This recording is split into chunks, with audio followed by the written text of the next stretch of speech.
10 محرم الحرام کو ہونے والے اہم واقعات: حضرت سیدنا آدم صفی اللہ کو پیدا کیا گیا، اسی دن ان کو جنت الفردوس میں داخل کیا گیا، اسی دن ان کی توبہ قبول ہوئی، اسی دن عرش معلیٰ، کرسی، آسمان، زمین، سورج،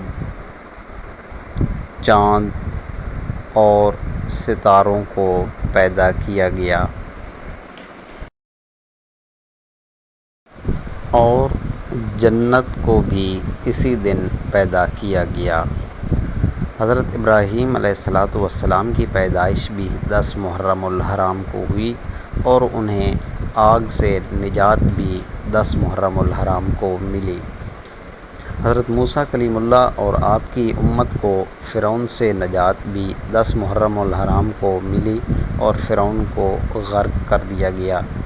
حضرت عیسیٰ روح اللہ پیدا ہوئے 10 محرم الحرام کے دن، اور اسی دن ان کو آسمان کی طرف اٹھایا گیا۔ حضرت نوح علیہ السلام کی کشتی بھی جودی پہاڑ پر 10 محرم الحرام کو ٹھہری۔ حضرت سلیمان علیہ السلام کو ملک عظیم عطا ہوا، اور حضرت یونس علیہ السلام کو بھی مچھلی کے پیٹ سے اسی دن نکالا گیا۔ حضرت یعقوب علیہ السلام کی بینائی کا ضعف بھی اسی دن ختم ہوا۔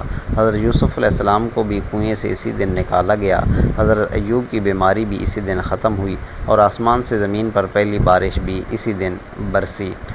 اور پھر سب سے ایک ایسا واقعہ رونما ہوا کہ جس کی وجہ سے پوری امت مسلمہ لرز اٹھی، یعنی حضرت امام حسین علیہ السلام کی شہادت۔ یہی 10 محرم الحرام کا دن تھا کہ جس دن جگر گوشہ بطول، نواسہ رسول، حضرت امام حسین علیہ السلام کو بے دردی کے ساتھ شہید کر دیا گیا، اور یہ مثال رہتی دنیا تک قائم رہے گی کہ آپ نے دین اسلام کی خاطر اپنی جان کا نذرانہ پیش کر دیا، صرف اپنا نہیں بلکہ اپنے پورے خاندان کا آپ نے نذرانہ پیش کر دیا۔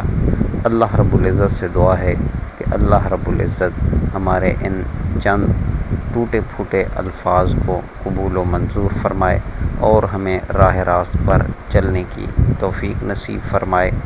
وما علینا الا البلاغ المبین۔